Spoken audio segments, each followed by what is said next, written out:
Yeay. Oh jamaah. Yeay. Alhamdulillah. Untuk jamaah yang baru bergabung, hari ini kita sedang membahas tema ternyata selama ini Allah membantu kita diam-diam. Masya Allah. Nah sekarang kita mau lanjut nih mendengarkan jawaban dari pertanyaan Ibu ya. Just tip pertanyaan dari temannya Ibu nih. Intinya nih Bu ya berarti pembagian waris. Ibu mertuanya mau dibagi rata aja. Boleh dipakai mic-nya Ibu. Nah, Masya Allah. Jadi ibu mertuanya mau pembagiannya rata. Ya. Tapi istrinya ini yang sedang memegang waris ini belum dibagi, maunya pembagiannya ya udah secara yang di Islam aja. Betul. Nah, itu bagaimana gitu ya? Ya. Nah, boleh untuk Bunda dulu untuk yang menjawab, mohon Ya, izin. Bunda. Pertanyaannya terima kasih banget. Memang sangat relate dengan zaman sekarang ya. Betul. Karena kadang-kadang ketika misalnya ada seorang suami yang sakit atau orang tua yang sakit, nggak ada yang ngurusin. Pas udah meninggal warisan direbutin. Nah ini nih ya. Nah gimana cara ngomong sama orang tuanya yang dia juga pasti sayang dong sama orang tuanya. Karena orang tua suami adalah orang tua kita juga. Betul. Tapi kenapa kekeh banget ya seperti ini. Memang di dalam Al-Quran warisan harus dibagi sesuai dengan perintah Al-Quran. Tilka hududullah itu adalah perintah-perintah Allah, hukum dari Allah. Tapi memang pada kondisi tertentu bisa dibicarakan, boleh-boleh aja itu yang dibagi rata apalagi yang ngomong mertua. Karena kalau dibantah pasti kan ngambek, pundung ya enggak sih? Tapi kalau diturutin, saya gimana nih dengan ayat Allah? Yang pertama bicara dulu baik-baik. Yang kedua bahasanya iyain aja dulu. Karena apa? Dalam kondisi tertentu boleh dengan syarat apa? Dengan syarat kesepakatan. Tuh 2, 3. Kesepakatan. Udah Masya sepakat dulu Allah. ngobrol sama orang tua. Mungkin si perempuan tadi yang merasa punya anak, pokoknya aku harus bagi rata. Tapi sebagai seorang ibu, enggak, itu kan punya anak aku, anak laki-laki aku. Memang di mana-mana itu yang namanya seorang ibu pasti membela anak-anaknya. Ibu punya anak enggak? Punya tuh. Punya. Nah jadi yang pertama bicara baik-baik karena dia adalah orang tua kita. Kedua, yang bolak-balik hati orang tua adalah Allah Subhanahu wa taala. Ya. Balik lagi, nanti Allah akan tolong kita secara diam-diam. Kan kita nggak Masya bisa Allah. merubah hati manusia, hanya Allah Subhanahu wa Wa taala. ta'ala. Itu aja deh. Emang warisannya berapa miliar sih? Ini teh teman saya. Oh, iya. ya, Udah bagi-bagi ya masuk. tuh. Masalah ya. Masuk Gitu. Ustazah. Jadi gitu mudah-mudahan ya, dengan Bunda. dengan seperti ini mudah-mudahan Allah bantu. Masya Dan tentu Allah. saja yang ketiga, kalau dia memang yang namanya memang kebaikan untuk membagi warisan, dia kekeh. Ingat, laisal birro bil idoi, bukanlah suatu kebaikan kalau mengabaikan kebaikan yang lain. Dia bagus, nah apa namanya prinsip. Pokoknya harus kayak gini, tapi jangan sampai menyakiti hati orang tua juga. Gitu. Masya Kalau lebih Allah. berpengalaman. Terima kasih banyak Bunda. Sama-sama. Boleh Ustaz Syam untuk menambahkan izin. ومن يعص الله ورسوله ويتعد حدوده يدخله نارا خالدا فيها. Neraka selama-lamanya bagi yang tidak mau tunduk patuh sama hukumnya Allah. Langsung sampaikan ke mertua itu, Bu. Ya Allah. Tapi masih bisa dikompromikan setelah semua sudah sesuai dengan syariatnya Allah. Lagian rugi banget. Ini misalnya nih ya, ada seorang laki-laki meninggal, saya wafat. Saya punya ibu, saya punya istri, saya punya anak-anak. Sebenarnya lebih banyak jatahnya ibu itu. Ibu saya jatahnya lebih banyak. Jadi kalau ibunya bilang bagi rata, rugi di dia. Rugi di dia karena dia cuma dapat 1/6. Istrinya dapat 1/8. Lebih banyak jatah dia dibanding menantunya itu. Nah anaknya mungkin saya tangkap dari pertanyaan ibu curhatan ibu ini. Mungkin si nenek ini pengennya cucunya ndak usah dibedain. Yang perempuan sama yang laki-laki sama aja jatahnya gitu barangkali ya. Enggak Ustadz, teman saya bilang pokoknya semuanya dibagi rata. Kenapa begitu? Ya nggak tahu, pokoknya dia teh kekeh Subhanallah. begitu. Kalau niatnya karena melawan syariat, maka neraka selama-lamanya. Oh, ya Kata Allah, Al-Quran. nauzubillah. Tapi kalau niatnya supaya berkasih sayang, mari kita berkasih sayang tanpa menyalahi syariat. Bisa kok orang saling cinta dengan mentaati syariat. Jadi taati dulu syariat, setelah ditaati syariat, udah tahu kan nak jatahmu segini, udah tahu kan istrinya jatahnya segini, udah tahu ibunya jatahnya segini, mari kita bagi rata supaya enak juga perasaan mertua. Gitu. Masya Allah. Jadi membagi rata bukan karena menyalahi syariat, membagi rata karena ada kebaikan yang dikejar, yaitu hati mertua biar enak. Biasa memang orang tua begitu. Oh, jadi begitu. Begitu orang tua. Jadi kasih tahu ke temennya Bu ya, Iya. misalnya itu sebenarnya Ibu ngomong ke mertuanya, Iya. kita baiknya itu mengikuti syariat Islam begitu. Tapi kalau misalnya Ibu gini, apa sih alasannya ngobrol gitu ya Bu ya. Mudah-mudahan mendapatkan jawaban yang Amin, ya Rabbal baik. Amin amin ya Rabbal alamin. Sudah jelas ya Ibu? Jelas. Masya Allah, terima kasih banyak Ustadz Syam, Ustazah Lulung. Ibu terima kasih atas pertanyaannya. Boleh kembali ke tempat Ibu. Ustazah silakan. Nah tapi kalau Ustadz Syam boleh dong di depan Udah terima aja. kasih, jadi saya mau duduk. Betul, kan saya terima kasih tapi yang mempersilahkan duduk yang Ustazah siap, aja. siap. Nah Ustadz Syam, Saskia mau langsung tanya sama Ustadz Syam, boleh nggak Ustadz Syam? Iya. Ketika kita terbangun di sepertiga malam dan langsung berdoa serta tahajud, berarti apakah itu tandanya Allah menyelamatkan kita diam-diam dan ingin kita itu selalu dekat kepadanya? Mohon izin tausiahnya Ustaz. Terima kasih Saski, tapi guru kami Ustaz Maulana Ustaz Lulung, para alim ulama yang melakukan Allah Subhanahu wa taala jamaah. Yeay! Agak berat memang bangun tahajud itu, makanya memang pilihan Allah Subhanahu wa taala orang-orang yang bisa mengambil makom yang terpuji. Wa minal laili fatahajjad bihi nafilatan lak asa an yab'athaka rabbuka maqaman mahmuda. Ada derajat yang mulia yang bisa kita gapai dengan bangun tahajud beribadah kepada Allah Subhanahu wa taala atau minimal beristighfar. Kenapa disebutkan dalam Al-Qur'an wabil ashari hum yastaghfirun. Waktu sahur banyak beristighfar kepada Allah, minimal beristighfar. Ini udah dibangunin sama Allah dengan alarm alami yaitu kebelet pipis, masih nggak wudhu juga. Ini kan sudah ada alarm alami, bayinya nangis jam 3 malam malah ngomel. Kenapa sih nangis jam 3 malam gak tahu ini jam berapa? Emang gak tahu bayinya jam berapa itu? Subhanallah, ini alarm alami dari Allah Subhanahu wa taala. Dikasih kesempatan mendekat kepada Allah, diberikan derajat yang mulia dengan cara bangun tahajud. Tapi kata ulama memang lebih berat itu tahajud dibanding duha. Karena duha masih ada manusia yang bisa lihat. Kalau duha tuh masih ada yang ngatain kita soleh. Kalau duha itu masih ada yang nganggap kita orang soleh, soleha. Tapi kalau tahajud nggak ada yang lihat kita. Dan kalau kita umumkan bisa hilang pahalanya. Maka subhanallah karena beratnya ini membutuhkan keikhlasan. Maka hadiahnya juga hadiah terindah dari Allah Subhanahu wa ta'ala. Maka cara Allah menyelamatkan kita selanjutnya dengan cara diam-diam. Yaitu Allah izinkan kita beribadah di malam hari. Ketika orang lain sedang terlelap dalam tidurnya, terlelap dalam mimpinya. Justru kita mengejar daripada rahmatnya Allah Subhanahu wa ta'ala. Lihat seorang Uwais Al-Qarni. Uwais Al-Qarni ketika sore hari beliau akan mengais-ngais, mohon maaf ini, tempat sampahnya orang kaya. Orang kaya orang Arab itu kan biasa makan roti yang bulat itu Bu. Kalau ibu berangkat umroh insya Allah bisa berangkat semuanya. Itu roti itu kalau baru itu alhamdulillah enak dimakan. Tapi kalau sudah disimpan 10 menit udah kering. Nah orang-orang kaya pasti sudah buang itu. Itulah yang dicari oleh Uwais Al-Qarni dibersihkan. Lalu beliau rendam dengan air biasa. Ketika itu beliau minum. Lalu setelah beliau makan setengah roti itu beliau akan mengatakan hadhihi lailatis sujud. Malam ini malamnya sujud. Maka beliau akan sujud, subhanallah sujud bahasanya yaitu sholat. Habis isya beliau sholat seperti sholatnya malaikat. Ketika di sujud terakhir beliau akan sujud selama-lamanya sampai terdengar adzan subuh. Baru beliau angkat kepalanya, subhanallah. Dengan sepotong roti bekas beliau bisa sholat sepanjang malam. Ada lagi ulama Imam Abu Hanifah jalan ke pasar dikatain sama orang. Nu'man kalau malam tidak pernah tidur. Kata Nu'man ketika pulang, saya kalau malam tidur tapi kok dikatain kayak gitu ya. Saya nggak mau berdosa, saya nggak mau digosipin salah, saya mau membenarkan apa yang dikatakan orang. Maka semenjak itu beliau wudhu sholat isyanya dipakai sholat subuh. Artinya tidak pernah tidur kalau malam, menjaga tahajudnya kepada Allah Subhanahu wa ta'ala. Ini berat memang, bagi yang ceramah juga berat, bagi yang mendengarkan juga berat. Tapi kalau sudah orientasinya yang dikejar adalah cintanya Allah Subhanahu wa ta'ala, maka tidak ada lagi yang terasa berat. Insya Allah jamaah Islam itu tidak bisa mencapai makom yang terbaik. Amin, amin ya rabbal alamin, masya Allah. Jadi memang itu diselamatkan sama Allah. Bukan ya diselamatkan, Ustaz. dikasih derajat yang tinggi, maqam mahmuda bagi orang yang mengambil sepertiga malamnya mendekat kepada Allah. Masya Allah, terima kasih banyak Ustaz. Sama-sama. Boleh tepuk tangannya jamaah. Jamaah. Yeay. Sekarang Saskia mau tanya sama Bunda. Iya, Kakak Izin, Saski. Bunda.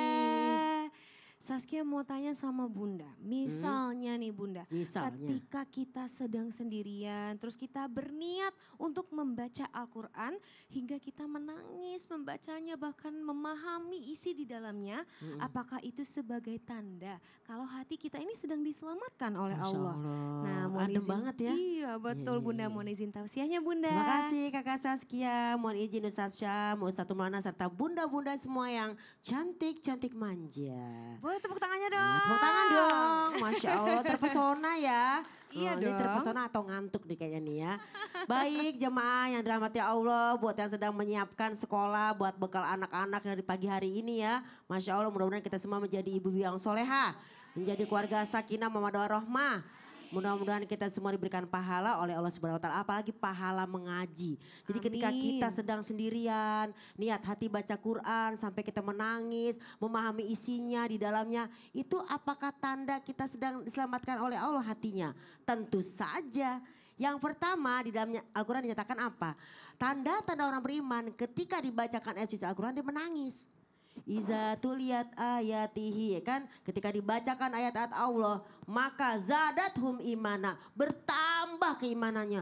Ya Allah, dia baca ayat ini tentang surga dia berbahagia, tentang yang namanya azab dia bersedih, tentang masalah tobat diterimakah tobat aku oleh Allah. Inilah tanda-tanda Allah selamatkan hati kita. Gak usah deh tuh yang namanya kita mengerti. Ketika bunda-bunda soleha mungkin pergi umroh, mungkin pergi haji, mendengar imam besar kita membaca ayat Al-Quran dan kita mungkin tidak paham, tapi air mata mengalir. Betapa merdunya ya, indahnya, karena di dalam hadis nyatakan apa? Hiasilah Al-Quran dengan suaramu yang indah, ya kan? Jadi memang jangankan kita ngerti, nggak ngerti aja bisa nangis, apalagi memahami isinya. Maka dalam selawat kita sering ya mendengar ya dari para guru-guru kita. Hafizna kullal Qur'an, jawidna tolkol lisan, fahimna anil bayan, sabitna fil jinan. Ya Allah, jagalah hati kami dengan Al-Quran ya Allah. Hanya Al-Quran bisa menjaga hati kami. Mungkin sebagai wanita kita ada rasa iri, ada rasa dengki. Karena kita ngaji, kita taklim, buka Quran di rumah. Oh ternyata dalam surat An-Nisa 32 kita nggak boleh iri. Hilang iri itu, adem hati kita. Ya kan? Kemudian ketika misalnya kita merasa ya Allah betapa beratnya ini ya Allah ya.